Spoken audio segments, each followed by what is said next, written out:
दोस्तों नमस्कार, मेरा नाम है अनूप आकाश वर्मा और मैं हाजिर हूं ओपिनियन पोल लेकर, बिहार का ओपिनियन पोल लेकर।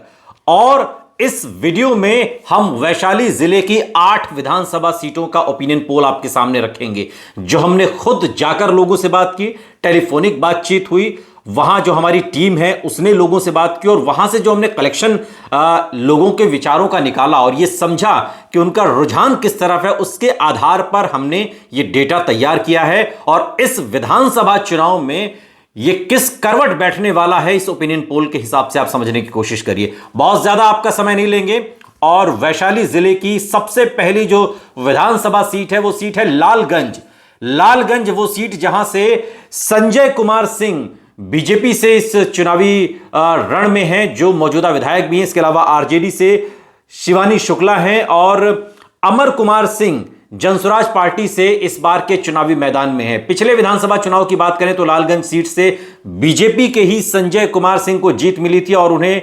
70,750 वोट मिले थे और कांग्रेस के राकेश कुमार को 44,451 वोट मिले थे। और इस बार का जो चुनावी समीकरण है वो आपको बता दें कि यह बात ठीक है कि जनसुराज पार्टी एनडीए का वोट काट रही है, लेकिन उस वोट कटवा होने के बावजूद भी यहां से अच्छे खासे मार्जिन से इस सीट को एनडीए निकाल रही है, बीजेपी सीट को जीतती हुई दिखाई देती है। अगली जो सीट है वो है राजापाकर, वैशाली की राजापाकर सीट, जहां से कांग्रेस महागठबंधन के उम्मीदवार के तौर पर प्रतिमा कुमारी कैंडिडेट हैं। वहीं अगर जेडीयू की बात करें, जो एनडीए गठबंधन की ओर से महेंद्र राम को टिकट दिया गया है, तो मुकेश कुमार जनसुराज पार्टी से हमारे इसमें कैंडिडेट हैं। और आपको बता दें कि अगर पिछले विधानसभा चुनाव की बात करें तो राजापाकर विधानसभा सीट से कांग्रेस की प्रतिमा कुमारी ने जीत अपनी दर्ज की थी इसमें और उन्हें 54,299 वोट मिले थे। वहीं आपको बता दें कि जेडीयू के महेंद्र राम चुनाव हार गए थे और उन्हें 52,503 वोट मिले थे। बहुत कम वोटों के मार्जिन से ये जीत हार हुई थी, लेकिन आपको बता दें कि इस बार भी ये समीकरण पिछली बार की तरह ही होने वाला है, क्योंकि अगर जनसुराज इस चुनावी मैदान में न होती तो राजापाकर से ये सीट एनडीए बहुत आसानी से निकाल लेती। लेकिन अब चूंकि पिछली बार का भी जो मार्जिन था बहुत ज्यादा नहीं था, तो कांग्रेस की यहां पर जो प्रतिमा कुमारी, उनकी भी स्थिति यहां पर काफी मजबूत है और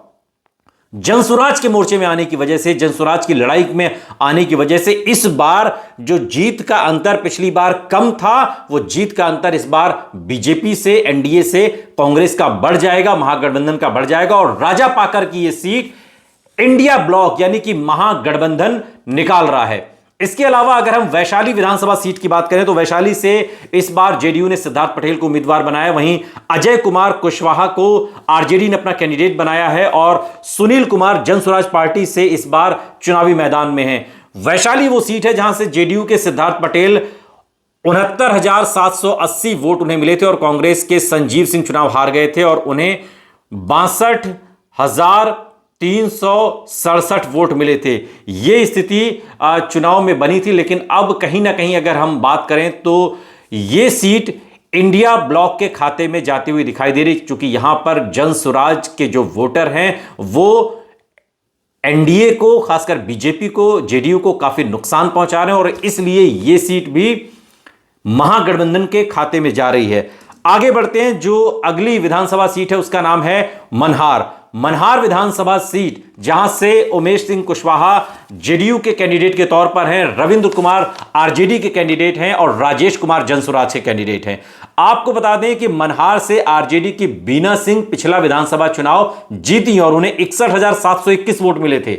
जेडीयू के उमेश सिंह कुशवाहा हार गए थे और 53,774 वोट मिले थे, तकरीबन 8-9 हजार के वोटों का मार्जिन था। लेकिन इस बार यह सीट फिर से महागठबंधन के खाते में जा रही, यानी कि इंडिया ब्लॉक महागठबंधन तेजस्वी यादव के खाते में यह सीट जाती हुई मनहार की दिखाई देती है, हमारे अपने ओपिनियन पोल में जो हमने लोगों से बात की है।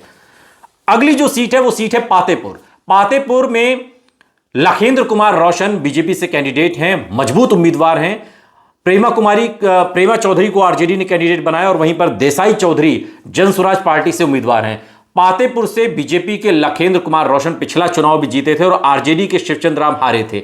इस बार आरजेडी ने कैंडिडेट बदला, लेकिन फिर भी यहां पर बीजेपी की जो स्थिति है वो मजबूत है और ये सीट हमारे ओपिनियन पोल में एनडीए के खाते में जाती हुई दिखाई दे रही है। राघोपुर की बात करते हैं। राघोपुर सबसे महत्वपूर्ण और सबसे वीआईपी सीट राघोपुर विधानसभा, जो पटना से बहुत सटी हुई है, वैशाली जिले में पड़ती है। यहां से तेजस्वी यादव महागठबंधन और आरजेडी के कैंडिडेट के तौर पर हैं। सतीश यादव को बीजेपी ने कैंडिडेट बनाया, वहीं चंचल कुमार जन स्वराज पार्टी से हैं। लेकिन आपको पता है कि राघोपुर में जो सिक्का चलता है वो लालू प्रसाद यादव के परिवार का चलता है। राघोपुर में आरजेडी के तेजस्वी यादव पिछला चुनाव भी जीते थे और उन्हें 97,404 वोट मिले थे और उनके निकटतम प्रतिद्वंदी यानी कि सतीश कुमार जो बीजेपी के हैं, सतीश कुमार यादव चुनाव हार गए थे और उन्हें 59,230 वोट मिले थे। लेकिन इस बार जन स्वराज भी मैदान में हैं और इस बार जनशक्ति जनता दल यानी कि तेज प्रताप यादव भी चुनाव मैदान में। बावजूद इसके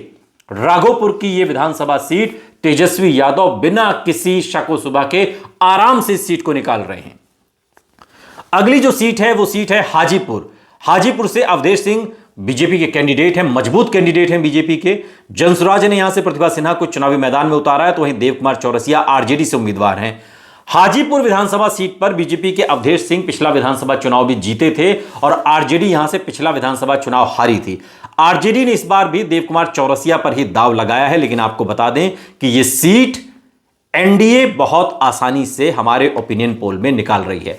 महुआ की बात करते हैं। महुआ से जनशक्ति जनता दल के राष्ट्रीय अध्यक्ष तेज प्रताप यादव चुनावी मैदान में हैं और एलजेपीआर के खाते में एनडीए से यह सीट गई है। संजय कुमार सिंह यहां से चुनावी मैदान में, मुकेश रोशन आरजेडी से हैं जिनके चुनाव प्रचार में खुद तेजस्वी यादव आए थे और जनसुराज से यहां इंद्रजीत प्रधान हैं।